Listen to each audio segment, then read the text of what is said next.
Bismillahirrahmanirrahim. Assalamualaikum warahmatullahi wabarakatuh. Selamat pagi anak-anak hebat kelas 1D. Apa kabar hari ini? Insya Allah kalian dalam kondisi sehat dan tetap semangat belajar dan semangat menjalankan ibadah puasa. Nah, anak-anak, hari ini kita akan melanjutkan pembelajaran yang kemarin. Masih pada tema 8 peristiwa alam. Subtema kedua, kemarau, pembelajaran kedua dan ketiga. Tapi sebelum pembelajaran kita mulai, mari kita awali dengan membaca doa mau belajar terlebih dahulu. Kita baca bersama-sama ya. A'udzu billahi minasyaitonir rajim. Bismillahirrahmanirrahim. Raditu billahi rabba wa bil islami dina wa bi Muhammadin nabiyya wa rasulah. Rabbi zidni ilma warzuqni fahma. Amin ya rabbal alamin. Nah, sekarang silahkan kalian buka buku paket kalian. Pembelajaran kedua, subtema yang kedua pada halaman 52. Sudah ketemu? Halaman 52. Yuk, silahkan kalian simak ya. Kita pelajari bersama-sama. Ayo mengamati. Perhatikan gambar di samping. Saat musim kemarau, matahari bersinar terik. Langit tampak cerah. Udara terasa panas. Badan cepat lelah. Nah, ini suasana musim kemarau. Udaranya panas ya. Maaf. Pakaian yang dikenakan. Kita biasanya memakai baju tipis. Baju tipis terbuat dari katun. Baju itu mudah menyerap keringat. Nah, biasanya kalau pada musim kemarau kita senang memakai kaos ya, karena kaos terbuat dari katun yang bisa mudah menyerap keringat. Dan permainan yang dimainkan. Saat cerah kita dapat bermain di luar rumah. Banyak permainan yang dapat dimainkan. Nah, contohnya lompat tali, bermain layang-layang, dan bermain kelereng. Lanjut. Minuman yang disukai. Kita mudah merasa haus saat panas. Segelas es buah terasa menyegarkan. Pedagang es akan laris dagangannya. Namun ingat, jangan minum es terlalu banyak. Kamu akan terkena sakit batuk.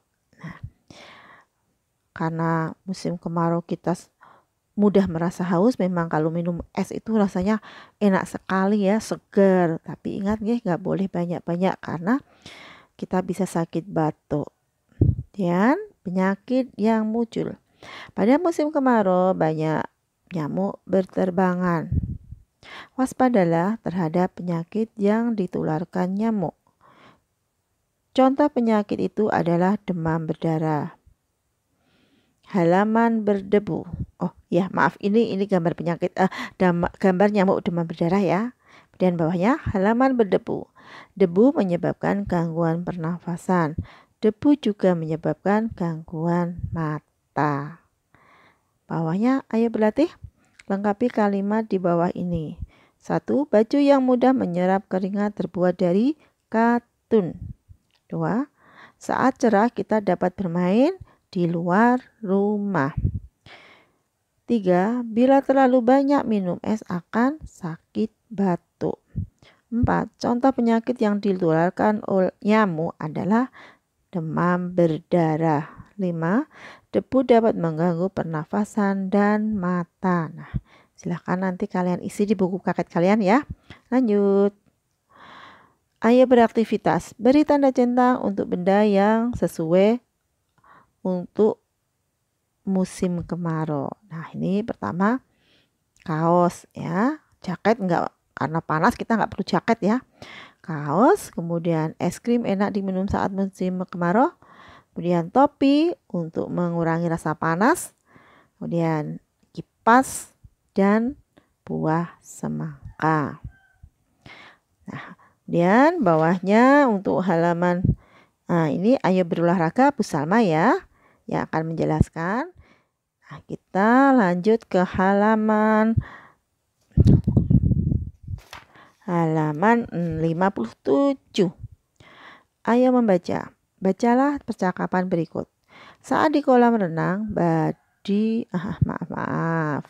Saat di kolam renang, Badi dan Denny mencoba berenang. Ternyata Badi dan Denny telah mahir berenang. Ini Badi dan Denny berenang. Nah, kemudian teman-temannya menonton sambil memuji. Wow, cepat sekali gerakan tangan Badi dan Denny. Wah, hebat ya Badi dan Denny. Nah, ini ada 2 kalimat pujian ya. Kemudian ini ada kalimat tanggapan, tapi yang menanggapi pujian bukan Badi dan Denny, tapi temannya juga. Nah, tanggapannya, ya tetapi gerakan kaki Badi lebih cepat dibandingkan Denny. Lanjut sebaliknya. Pada bacaan di atas terdapat kalimat pujian dan kalimat tanggapan. Tulis kalimat pujian dan tanggapan berdasarkan tulis kalimat pujian dan tanggapan tersebut. Nah, kalimat pujiannya ada 2 ya. Yang pertama, oh cepat sekali gerakan tangan Badi dan Denny. Nah, kalimat pujian yang kedua, wah hebat ya Badi dan Denny. Nah, kemudian tanggapannya. Nah, kalau kamu dipuji, kamu sendiri yang dipuji, tanggapannya harus jangan lupa mengucapkan kata terima kasih. Tapi karena ini yang dipuji Badi dan Denny sedang berenang, yang memberi tanggapan adalah temannya juga ya. Jadi tanggapannya, ya tetapi gerakan kaki Badi dan lebih cepat dibandingkan Denny. Lanjut bawahnya, ayo tulis tanggapan terhadap pujian berikut. Nah, kalimat pujian yang pertama, kamu memang cerdas dan dalam berhitung. Pujian yang kedua, wah kamu memang teman baik yang mau menolong. Ketiga, wow bagus sekali gambaranmu. 4, pinter sekali kamu menulis cerita. 5, pujian yang kelima, duh kamu tidak hanya baik rupa tapi juga baik hati. Nah, dari kelima kalimat pujian ini tanggapannya juga harus 5 ya. Jadi tanggapannya sama nggih, boleh nggih tanggapannya kalimat pujian pertama sampai kelima tanggapannya adalah terima kasih pujiannya. Nah, semua harus ada kata terima kasihnya ya, karena yang memberi tanggapan yang dipuji. Lanjut pembelajaran ketiga, halaman 50. Bacalah percakapan Dino dan Ayah berikut. Peragakan percakapan berdua dengan temanmu. Nah, percakapan Dino dan Ayah. Nah, Dino, Ayah, diulangi ya. Dino bertanya pada Ayah, apa akibat musim kemarau Ayah? Kemudian Ayah menjawab, tanah jadi kering karena tidak turun hujan. Petani tidak bisa menanam padi, air bersih sulit didapat. Kemudian Dino memberi tanggapan atas jawaban Ayah tadi. Oh, kasihan petani. Nah, bawahnya, ayo menulis, susun kalimat di bawah ini mulai dari kata yang bercetak miring. Tulis dalam buku tugasmu. Nah, kita diminta menyusun kata-kata menjadi kalimat yang benar. Nah, nanti boleh ditulis jawaban ditulis di buku paket di bawah seperti ini ataupun di buku tugasmu. Kita baca ya kata-kata yang pertama, jarang hujan turun saat ulangi ya. Jarang hujan kemarau saat turun musim. Yang dicetak miring adalah saat. Maka kalimatnya menjadi saat musim kemarau hujan jarang turun. 2. Kemarau, kekeringan menyebabkan panjang musim. Yang dicetak miring adalah musim. Musim yang setelah disusun, musim kemarau menyebabkan kekeringan panjang. 3. Padi membutuhkan tanaman air banyak. Yang dicetak miring adalah kata tanaman, maka kalimatnya menjadi tanaman padi membutuhkan banyak air. 4. Menjadi air kekurangan tanah karena tandus. Yang dicetak miring adalah tanah, maka kalimatnya tanah menjadi tandus karena kekurangan air. Yang kelima, orang harus air setiap menggunakan hemat. Yang dicetak miring adalah setiap, maka kalimatnya setiap orang harus hemat menggunakan air. Lanjut halaman 60. Berbagi air saat musim kemarau. Saat musim kemarau, air susah didapat. Sumur-sumur menjadi kering. Begitu pula dengan sumur Pak Sabri. Sumur Pak Sabri kekeringan. Pak Sabri mengambil air jauh ke hutan. Pak Kirun, tetangga Pak Sabri, merasa iba. Pak Kirun izinkan Pak Sabri ambil air di rumahnya. Pak Sabri ucapkan terima kasih. Pak Kirun adalah tetangga yang baik. Nah, kita jawab pertanyaan di bawahnya. Jawab sesuai bacaan ini ya. Kapan sumur-sumur menjadi kering? Saat musim kemarau. 2. Sumur milik siapa yang juga mengalami kekeringan? Milik Pak Sabri.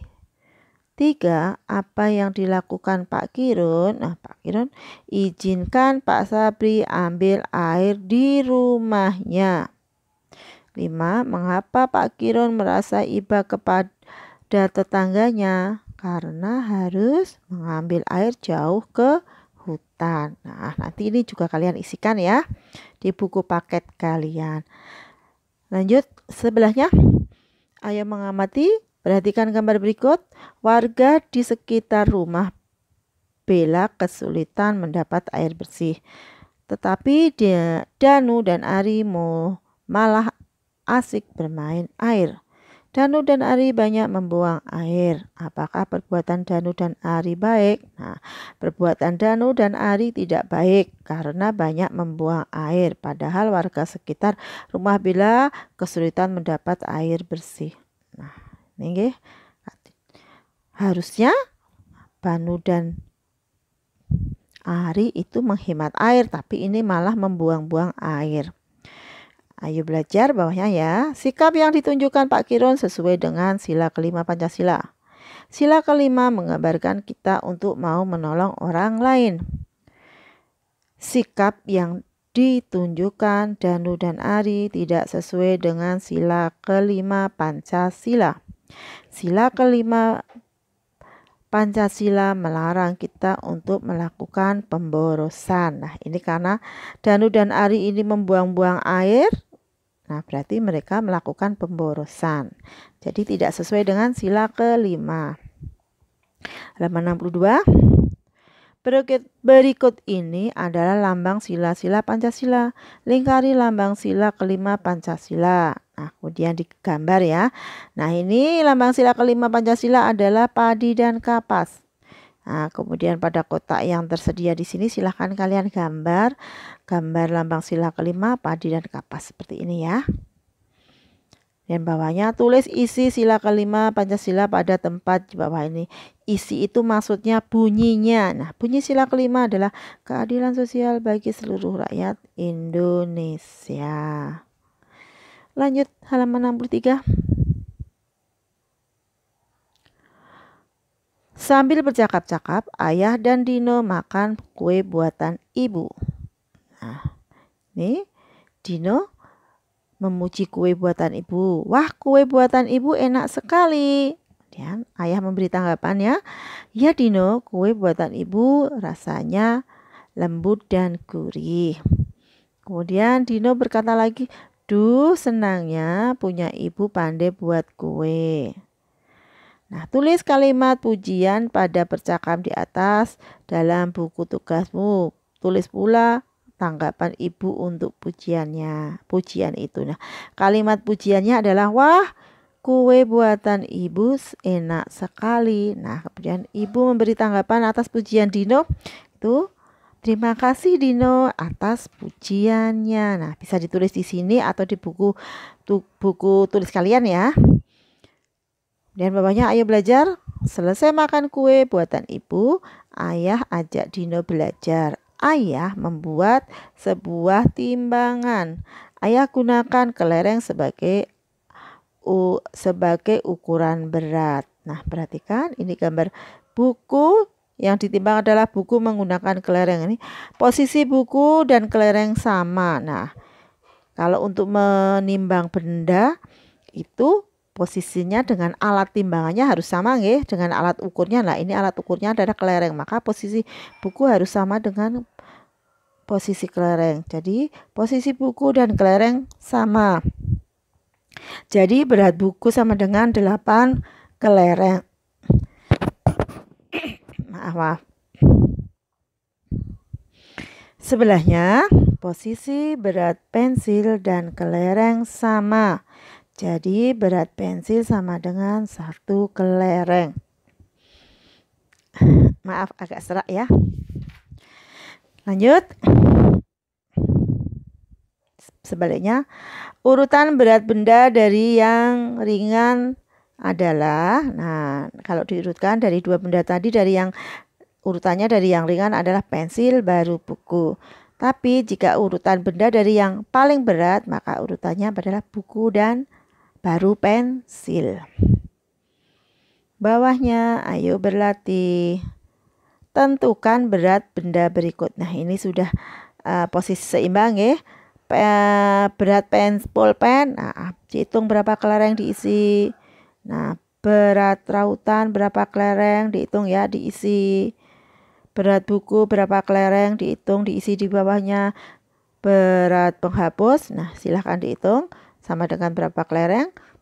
Berat kotak pensil, nah kalian hitung kelerengnya sama dengan berapa kelereng. Nah, setelah kalian isi semua, kalian hitung dan angkanya sudah kalian isi pada kotak-kotak yang tersedia.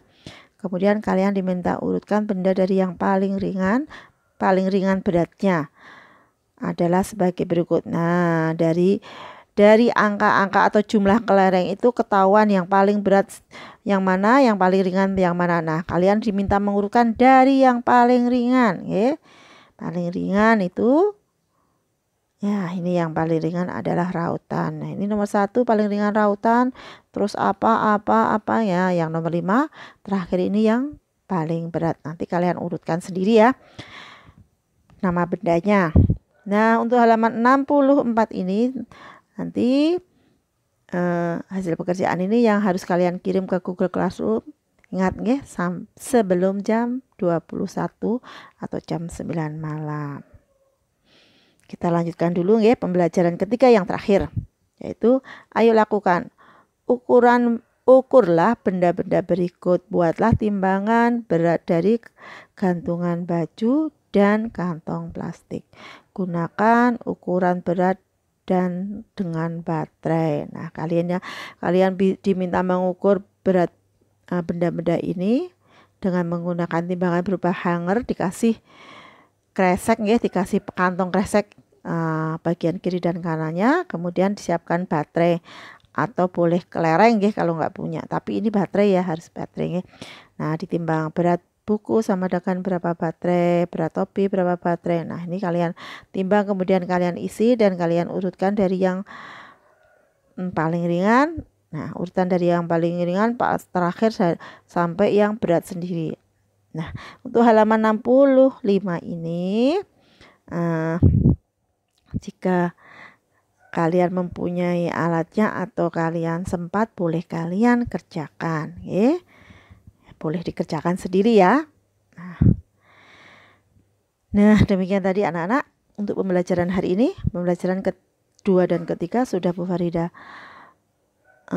sampaikan, sudah Bu Farida bahas. Tinggal kalian nanti mengulang dan mengisi di buku paket kalian masing-masing. Walaupun tidak bagian yang dikirim ke Google Classroom, tetap harus diisi ya. Tetap harus diisi dan dikerjakan. Oke, karena nanti saat kalian masuk sekolah, buku paket akan Bu Farida cek ulang apakah benar-benar sudah diisi atau belum.